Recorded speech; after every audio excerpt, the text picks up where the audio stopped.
오늘 여기 19장 마지막 부분 17절로 21절까지 말씀을 통해서 예수 그리스도의 재림과 재림의 결과 이런 제목으로 오늘 잠깐 말씀을 상고하고자 합니다. 예수 그리스도의 재림의 결과. 우리는 이 지금까지 앞부분에서 재림하실 주님의 그 영광스러운 모습이 어떤 모습이었는지 그걸 이제 살펴봤고요. 그리고 예수 그리스도께서 이 재림하신 이후에 이제 그 결과가 어떻게 되는지를 오늘 본문은 증거해주고 있습니다. 예수님께서는 이 불꽃 같은 눈으로 모든 심령을 다 감찰하시고 그들의 행한 대로 다 상벌을 주시는 심판주로 오신다고 그랬고요. 또 머리에 많은 면류관을 썼다고 했는데 그 면류관은 특별히 그 왕의 자격으로 오신 면류관이, 면류관은 두 종류가 있다고 했는데 왕의 표시로 쓰는 면류관과 또 승리의 면류관, 이 두 가지가 있는데 바로 이제 재림하실 예수 그리스도는 심판주, 만왕의 왕으로 이 땅에 재림하셔서 이제 공의로 세상을 심판하러 오신 것입니다. 오실 때 이제 특별히 백마를 타고 오신다고 했는데 이 말은 전쟁을 가리킵니다. 반드시 이제 이 최후에 예수님께서 구름을 타고 내려오셔서 이 세상을 심판하시는데 공의로 모든 걸 다 심판하실 것을 가리킵니다. 중요한 것은 예수님께서 왜 재림하시는가, 예수님의 재림의 목적이 무엇인가, 거기에 대해서 지난 시간에 우리 고전문학 춘향전을 예를 든 것 같아요. 이몽룡, 이도령이죠. 이몽룡이가 왜 남원골로 다시 내려왔을까? 그것은 이 정절을 지키느라고 지금 감옥에서 이 고통당하는 춘향이를 건질 뿐만 아니라 그 다음에는 저 탐관오리인 변사또를 심판하기 위해서 이 부정부패 탐관오리인 그 변사또를 심판하기 위해서 어떤 그런 이 소설과 같이 예수님의 재림의 목적도 마찬가지. 우리 성도들의 이 구원을 완성시키고 또 이 불의의 세상, 불법의 세상을 하나님께서 심판하시려고 예수님이 이 땅에 재림하시는 것입니다. 오늘 본문 이제 17절에 보시면 또 내가 보니 한 천사가 태양 안에 서서 공중에 나는 모든 새를 향하여 큰 음성으로 외쳐 이르되 와서 하나님의 큰 잔치에 모여 왕들의 살과 장군들의 살과 장사들의 살과 말들과 그것을 탄 자들의 살과 자유인들이나 종들이나 작은 자나 큰 자나 모든 자의 살을 먹으라 하더라. 이 사도 요한이 또 보니까 한 천사가 지금 뭘 선포하는데 바로 이 짐승과 그 추종 세력들의 멸망을 선포하는 것입니다. 이 본문은 그러니까 이제 최후의 심판이 있을 때 인간의 이 대학살 장면을 묘사하고 있는 것인데요. 영광의 주님이 재림하시면 이제 적그리스도와 그 나라는 어떻게 될 것인가, 거기에 대해서 지금 말씀해 주는데 잘못된 정치, 잘못된 종교, 또 사단의 영향하에 있는 세상의 부정부패, 불의, 이걸 다 심판하신다. 그리고 모든 불의의 세력을 추종하던 자들까지, 또 그러한 세력을 주도했던 자들과 함께 다 저 영원한 유황불이 타는 불못에 던져질 것입니다. 지옥은 불과 유황의 못이라고 했는데 아마 유황못이 뜨거운 모이 보통 온천보다. 그래서 그 화산지대가 많은 일본 같은 데는 온천이 많이 발전되어 있는데 요항이 많이 난다. 근데 그 요항이 인체에 좀 좋다고 하는데, 저도 그 학원에인지 어딘지 거기 가서 한번 일본 사경에 갔다가 노학기 목사님하고 그 온천에 한번 가본 적은 있습니다. 근데 그 백부 온천 여기는 아주 유명하다고 그래요. 주일날 말씀드리는 것처럼 지옥 온천이라고 그러는 데가 있다는 거예요. 그래서 아마 그 유황이 많이 섞인 아주 뜨거운 온천인 모양이에요. 지옥이 어떤지 좀 맛보려면 백부로 한번 가봐야 될 것 같아요. 그런데 여기 지금 우리가 좀 이해하기 어렵긴 합니다만 17절로 18절에 이런 내용이 나옵니다. 17절 하반절에는 이 모든 새를 향하여 큰 음성으로 외쳐 이르되 와서 하나님의 큰 잔치에 먹어 여러 사람들의 살코기를 먹으라는 거예요. 마지막 시대에 이제 이 세상을 심판할 때 사람들이 엄청나게 죽겠지요. 그런데 그 엄청나게 죽은 사람들을 뭐 일일이 한 명씩 무슨 벽지화장터에 보내가지고 장례 지낼 시간도 없고 사람도 없단 말. 하나님께서는 이제 사도 요한이 그 환상 가운데 한 천사가 태양 아래서 나와서 공중에 나는 모든 새를 향해서 외치는데 그 내용은 와서 하나님의 큰 잔치에 모여 모든 자의 살을 먹으라. 한번 따라합시다. 와서 하나님의 큰 잔치에 모여 모든 자의 살을 먹으라. 예, 한 천사가 나와서 지금 그걸 외치는 거예요. 그러니까 예수 그리스도의 재림은 두 가지라고 그랬죠. 우리 성도의 구원이지만 적그리스도와 거짓 선지자 그리고 그들의 추종을 따라 이 666표를 받은 자들, 이런 자들이 다 이제 심판을 받게 된다는 것은 죽는 걸 가리키는데, 죽으면 그 시체가 얼마나 많겠냐는 말. 그래서 그 독수리와 같은 그런 새들로 하여금 그 시체를 아주 바비되게 아주 great supper of the Lord, 주님의 이 위대한 이 만찬에 새들을 초청해서 먹게 지금 한계하는 거예요. 그래서 17절로 18절은 새 잔치라고 할 수 있습니다. 예수 그리스도의 재림의 결과 그 첫 번째는 새의 잔치요. 들은 얘기인데 네팔에는 그 히말라야 근방에 하늘 장례식이라고 하는 게 있다고 합니다. 하늘 장례식. 내용인즉슨 시신을 조각내서 날짐승이 먹게 한다는 거. 이게 나는 그냥 걸어놓은 줄 알았더니 오늘도 시신을 도끼로 찍어가지고 토막토막 우리 닭 도리탕 만든 것처럼 만들어가지고 새들이나 날짐승들이 먹도록 하는 소위 이런 장례법을 조장이라고 합니다. 조장. 각 나라마다 이 장례 문화가 아주 다양한데 그 TV 프로그램 가운데 비정상회의 이런 데가 있는데 네팔 출신의 이 수잔이라고 하는 여인이 증언한 내용이, 이 사람들의 생각이 상당히 그 건전한 건 우리하고 전혀 다른 신앙이지만 왜 이런 그 풍습이 생겼는가 하면 사람이 죽으면 하늘로 돌아가야 하고 시신은 껍데기이기 때문이다, 이렇게 정확하게 말하더라고요. 그러니까 우리도 죽으면 알맹이인 우리 영혼은 즉각적으로 하나님 앞으로 올라가고, 그 다음에 이 껍데기는 우리가 깨끗하게 있어서 또 모시옷을 입혀가지고 이렇게 사실은 화장을 하든 매장을 하든 그렇게 하는데, 요새는 매장을 해도 뭐 화장해가지고 묻더라. 수목장을 해도 화장을 먼저 한 다음에 나무 밑에 심고. 근데 뭐 자기 묘지가 준비된 사람들은 그대로 뭐 매장해도 상관없고 천당 가는 데는 아무 지장 없어. 이미 영혼은 하나님 앞에 가 있으니까.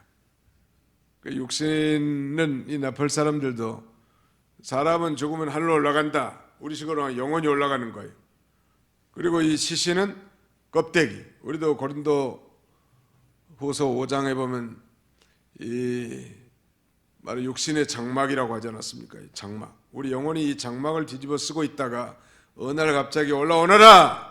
그럼 이 껍데기, 겉사람, 육신의 장막을 벗어놓고 올라가는 거예요. 시신한테 아무리 말해도 소용없어. 옛날에 제가 장례집에 많이 댕긴 사람인데 울산에서 학교 댕기다가 방학하면 꼭 누가 죽어. 동네 청년들이 많지 않기 때문에 상해를 매야 돼. 그때는 대개다 매장했는데. 그러면 이 상해가 한 번씩 잘 못 간다고 돈을 꼽아야 된다니. 이제 가면 언제 오나. 그러면 그 부인이 나 못 살아 하면서 관을 두들겨 패고 외쳐도 불러도 대답 없는 이름이요. 이미 그 영혼은 떠났어. 믿었으면 천국, 안 믿었으면 지옥 갈 게 분명한데 말이죠. 있을 때 잘하는 게 좋을 것 같아요. 서로 부처간에도. 아무튼 최후에 예수님 재림할 때는 우리는 예수님 재림할 때 영광 가운데 휴거, 들림을 받아서 주님을 영접하는 영광스러운 구원이지만 이 땅에는 큰 전쟁이 일어나게 합니다. 자기들끼리 막 전쟁을 벌여가지고 차중질환이 일어나게 하는 거예요. 처음에는 자기들 적그리스도와 여러 나라들이 다 연합해가지고 우리 기독교 세력을 다 대적을 할 때가 있는데 하나님이 이제 때가 되니까 마귀를 저들에게 보내가지고 서로 마음이 뒤틀리게 만들어서 아군에게 총을 겨누는 자중질환을 만들어서 하나님이 심판하는. 하나님이 심판하는 방법도 여러 가지 방법이 있어요. 죄 짓고 회개하지 않으면 그때만 면하면 괜찮겠다 그래도 하나님이 다 보고 계시고 반드시 그 죄값을 물으신다. 또 반면에 누가 보지 않아도 선행을 하고 믿음을 지키고 헌신과 희생을 하면 누가 안 볼 것 같아도 하나님이 다 보시고 이 땅에서도 대개 다 풍성한 삶을 살게 해주시죠. 믿으시기 바랍니다. 그게 하나님 앞에 사는 거예요. 하나님 앞에서.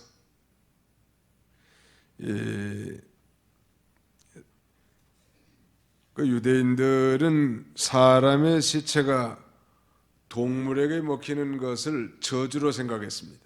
그래서 잠언에 보면 아비를 조롱하며 어미 순종하기를 싫어하는 자의 눈은 골짜기에 까마귀에게 쪼이고 독수리 새끼에게 먹히리라.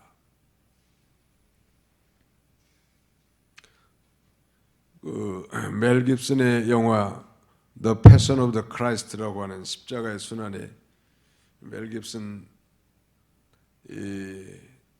감독은 아마 직접 연출했는지 모르겠는데 예수님 좌우편에 있는 그 강도들 중에 하나, 예수님을 끝까지 비난하고 대적한, 욕하고 저주한 강도 하나가 예수님이 얼마나 욕하니까 이 십자가 꼭대기에 까마귀가 딱 앉게 해가지고 그 긴 부리를 통해서 그 못된 강도의 눈알을 하나 쫙 빼먹더라고. 눈알을. 아주 극적인 그 효과를 기하기 위해서 그렇게 했겠지만 제가 판단하기에는 저주받은 자가 얼마나 비참한가.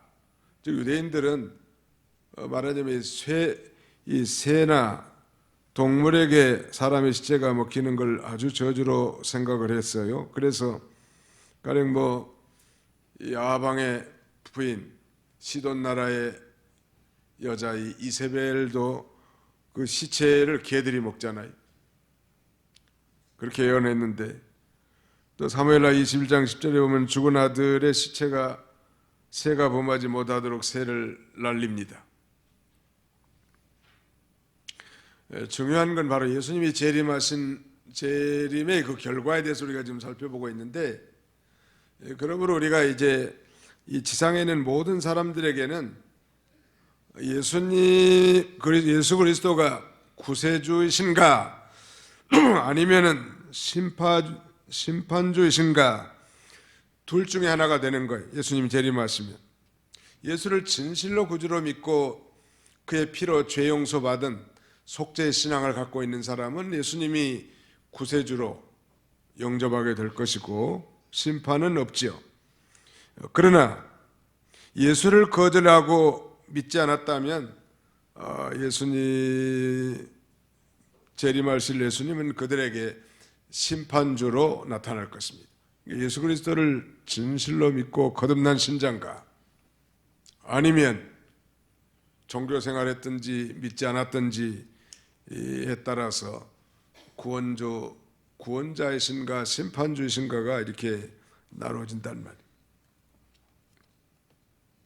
그래서 이제 주님 재림 시에 이 아마겟돈 대전쟁으로 죽은 시체들이 너무너무 많이 깔려있기 때문에 하나님께서 이 천사를 통해서 공중에 있는 모든 새들을 집합시켜가지고 여호와의 이 만찬의 시체의 만찬의 잔치에 말하자면 참여하게 한 것입니다. 소위 그들의 죽음이 저주의 죽음이 될 것을 그렇게 암시한 거죠.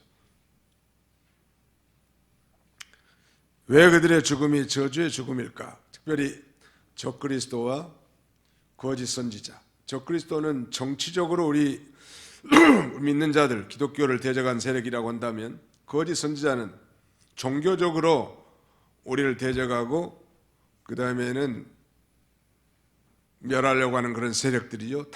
교회를 부패시키는 세력이죠. 그게 정치적으로 한편은, 하나는 종교적으로 교회를 파괴하고 그 다음에는 타락시키는 이 모든 세력들이 이제 다 저주의 죽음을 받게 됐는데 왜 그들의 죽음이 저주일까? 첫째는 하나님의 심판을 받아 죽는 죽음이기 때문에, 하나님을 대적하고 하나님 나라를 대적하고 성도를 죽인 죄 때문에 죽는 거예요. 그게 일생일사 한번 죽는 것은 다 정해진 이치지만 죽음의 모양이 다릅니다. 우리가 요한계시록 14장 13절에는 자고로 주 안에서 죽는 자들은 복이 있도다. 성령이 가라사대 그러하다. 이는 저희 수고를 그치고 쉬리니 저희 행한 일이 따름이니라. 예수 믿고 죽은 자들의 그 죽음은 복되다고 말한 반면에 예수를 대적하고 하나님 나라를 파괴하려고 하는 이 적그리스도와 거짓 선지자들, 또 그들을 추종하는 세력들은 죽음은 그야말로 하나님의 심판을 받아 죽는 죽음이기 때문에 저들의 죽음은 저주의 죽음이에요. 두 번째, 그들의 죽음이 왜 저주의 죽음인가? 그것은 영광스러운 부활이었기 때문에. 우리 요한복음 5장 24절에 보면 선한 일을 행한 자는 생명의 부활로, 악한 일을 행하는 자는 심판의 부활로 나오리라 그랬는데, 거기서 선한 일은 예수를 자신의 구주로 믿는 일이고, 악한 일을 행한 자, 예수를 그리스도로 믿지 않고 대적한 자들인데, 우리 믿는 자들은 영광의 부활, 생명의 부활에 참여하지만 저들은 이제 심판받기 위해서 또 부활하기 때문에 그야말로 이 저주의 죽음이라고 할 수 있겠죠. 그들의 죄로 인한 영원한 형벌을 받게 되는 거예요. 그 다음에 한 가지 더 붙인다면 그들의 죽음이 왜 저주의 죽음인가? 그것은 죽음 후에 형벌이 기다리고 있기 때문에, 불과 유황으로 타는 못에 던져진다.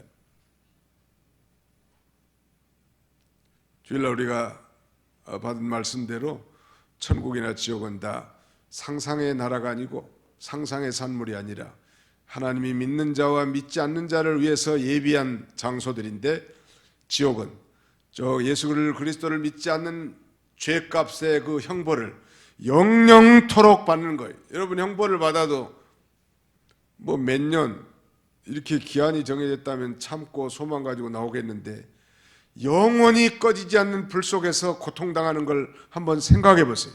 여러분의 남편이, 여러분의 믿지 않는 자녀들이 저 지옥불에 고통당하는 것을 두고만 보겠냐는 말. 나만 믿고 예수 믿고 천국 간다고 좋아할 게 뭐냐는 말이에요. 내 처자식, 내 자녀손들이 예수라 믿고 저 영원히 타는 불못에서 고통당하는 걸 생각한다면 우리가 눈물로 우리가 깨어서 기도할 수밖에 없을 것입니다. 사람의 죽음은 종말이 아니라고 그랬죠. 한 번 죽는 것은 정해진 이치지만 그 이후에는 심판이 있다고 했는데, 바로 이 그들의 죽음은 죽은 다음에 저 영원한 형벌의 장소 지옥에 들어가기 때문인 것입니다. 19절부터 21절까지 한번 또 읽어보실까요? 19절로 21절 시작.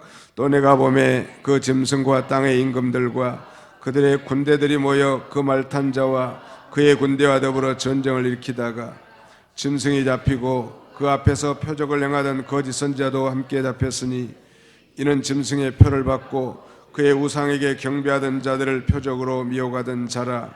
이 둘이 산채로 유황불 붙는 못에 던져지고 그 나머지는 말탄 자의 입으로부터 나오는 검의 죽음에 모든 새가 그들의 살로 배불리더라.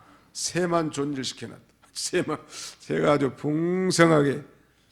아마 예수님 재림할 때 새들은 아마 새 다리가 아마 돼지 다리만큼 뚱뚱할지 모르고 얼마나 시체 고기를 많이 먹든지.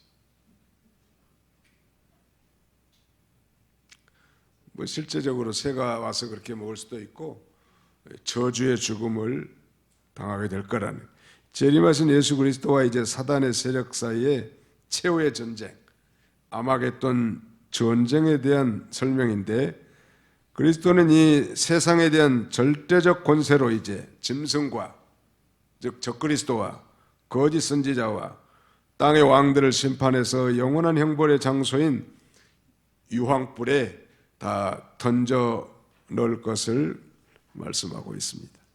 그 짐승과 거짓 선지자가 다 체포되는 거예요.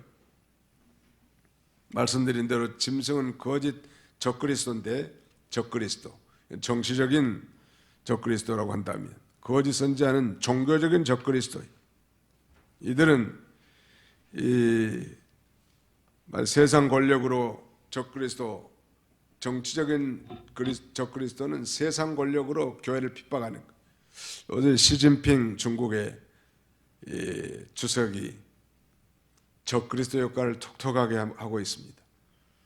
중국의 교회들을 많이 핍박하고 교회들 다 쳐부수고 특별히 지하교회들을 다 모이지 못하게 하고, 정부에서 인정하는 3자 교회 안에도 각종 공산당의 선언문이나 규약들이 아주 빽빽이 다 붙여지고, 그 다음에 중국의 인공기가, 오성기가 교회 안에 펄럭이게 다 만들어놨습니다.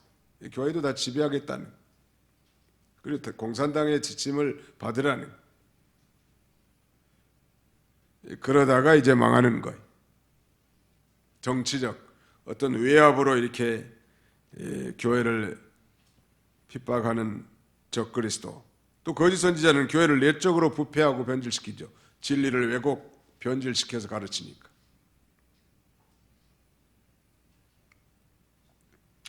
이들이 다 이제 잡히게 된다는 거예요. 천사가 이제 공중의 새들을 초대해서 시체들을 먹으라고 한 후에 사도 요한은 땅의 짐승과 임금들과 군대들이 모여서 말탄 자와 그의 군대로 더불어 전쟁을 일으킨다. 이 말탄 자와 그의 군대는, 말탄 자는 재림하실 그리스도고 그의 군대는 천군, 예수 그리스도를 호위하는 그런 이 천군이라고 할 수 있겠죠. 짐승과 거짓 선지자는 사로잡혀서 산채로 불못에 던짐이 되고, 나머지 말탄 자의 입에서 나오는 검으로 죽인다. 나머지는. 그러면 이제 공중의 새들이 그 시체를 먹게 한다는 것입니다. 그런 환상을 주일날 성령의 감동함으로 팜모스라고 하는 섬에서 사도 요한이 보게 된 것입니다.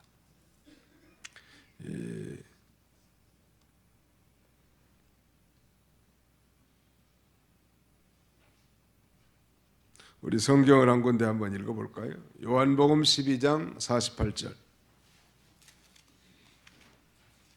요한복음 12장 48절.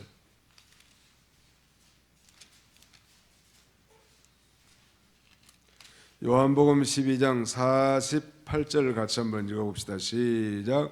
나를 저버리고 내 말을 받지 아니하는 자를 심판할 이가 있으니 곧 내가 한 그 말이 마지막 날에 그를 심판하리라. 이 짐승과 즉 적그리스도 거짓 선자는 산채로 여왕불의 못에 던져졌지만 그 나머지는 예수님의 입에서 나오는 검 되시는 말씀으로 심판받아 죽게 된다. 사실 이 땅에서도 예수를 복음을 전했는데 복음을 받지 않는 건 벌써 심판을 받은 것이죠. 근데 주님이 오신 목적은 구원하기 위해서 오신 것이지만 복음을 받지 않았다. 벌써 심판을 받는 그런 면에서 이 복음 전도자의 사명이 얼마나 중요하지요. 그 전도를 통해서 복음을 전했는데 받아들인다면 구원이지만 그걸 배척한다면 그건 심판이란, 죽기까지 죽을 때까지 회개치 않는다면 그대로 심판 자리에 들어가는 것이죠. 그래서 이 심판을 받아 죽은 자들의 시체는 모든 새 밥이 되는 아주 비참한 결과를 갖게 되는 것입니다.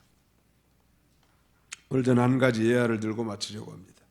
조선시대에 있었던 일이라고 하는데 한 지방에 극심한 흉년이 들어서 그의 가을에도 먹고 살 길이 막막한 그런 때였는데 이 한 농부가 이러다간 큰일 나겠다 싶어서 이제 외아들과 머슴을 불러놓고 이렇게 말합니다. 내가 아무래도 다른 데 가서 장사를 해가지고 먹고 살 도리를 준비해야 되지 않겠느냐.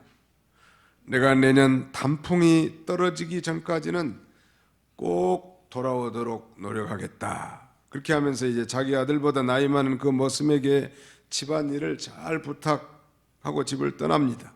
한 달, 두 달, 석 달, 넉 달이 지나도 주인이 돌아오지 않습니다. 그러니까 이 머슴도 이제 자기도 먹고 살기 위해서 그 집안에 남아있던 양식들 다 가로채고 주님의 아들을 잘 돌봐주려고 했는데 주님의 아들, 그 주인의 아들을 학대하기 시작했습니다. 그런데 어느새 이제 계절이 바뀌어서 가을이 되고 단풍이 물들기 시작합니다. 단풍이 떨어지기 전에 꼭 돌아오겠나라고 말했기 때문에 어느 한순간 이제 단풍이 드는 모습을 보자 이 모습은 안절부절하고 심령이 그야말로 초조하고 점점 초췌해지기 시작합니다.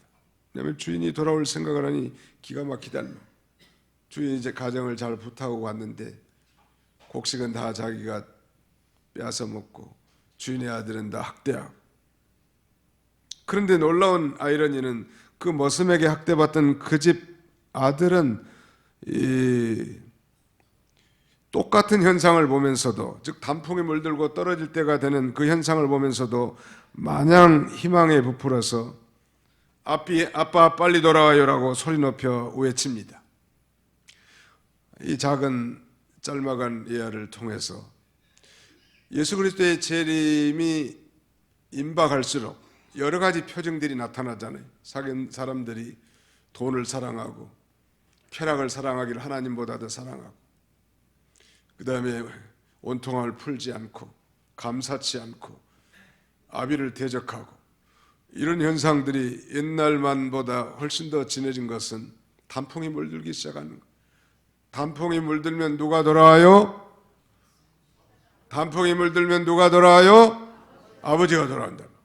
그러면 누가 벌벌 떨겠어요?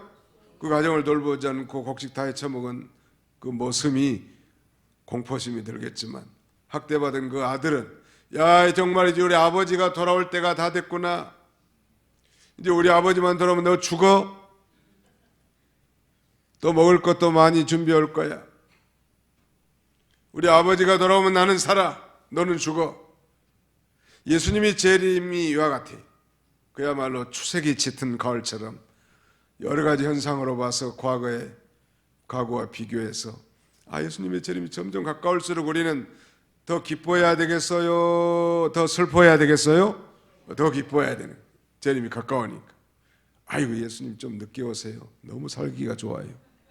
돈만 있으면 그야말로 요새는 뭐 배달하면은 새벽에도 갖다 준다는 거예요. 쿠팡 사람들 많이 힘들겠어요. 아니 세상에 새벽기도 나오는데 그 집 앞에 물건이 주문한 물건이 와 있는 거예요. 그게 택배 기사들 고생 많겠어요. 아무튼 뭐 편리한 시대가 됐단 말이에요. 그야말로 성경에 있는 대로 뭐 사고 팔고 집을 짓고 세우고 시집가고 장가가고 아무튼 똑같이 돼가고 있잖아요. 성경대로. 단풍이 물들었다고. 주님 오실 때가 가까워요. 그러므로 우리는 이제 신랑 맞을 준비를 잘해야 돼요. 신부가. 신랑이 원하는 최고의 이것은 정절이겠죠.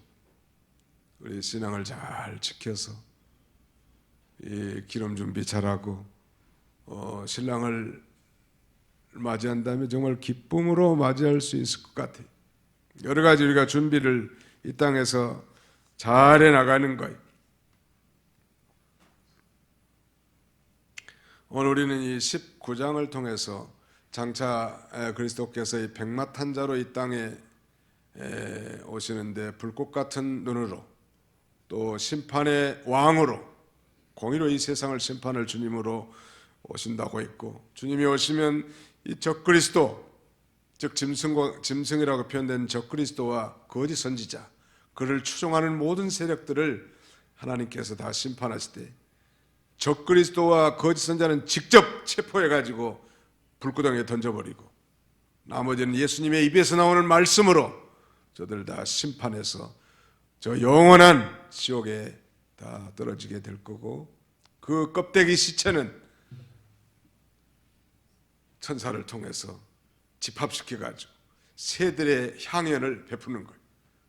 서퍼라고 된 것 보니까 뭐 저녁 때쯤 부를 모양. 까마귀 떼들이 엄청나게 몰려들어가지고 맛있게 배가 부르게 회식하는 이런 일들이 있을 거라고 성경은 증거합니다.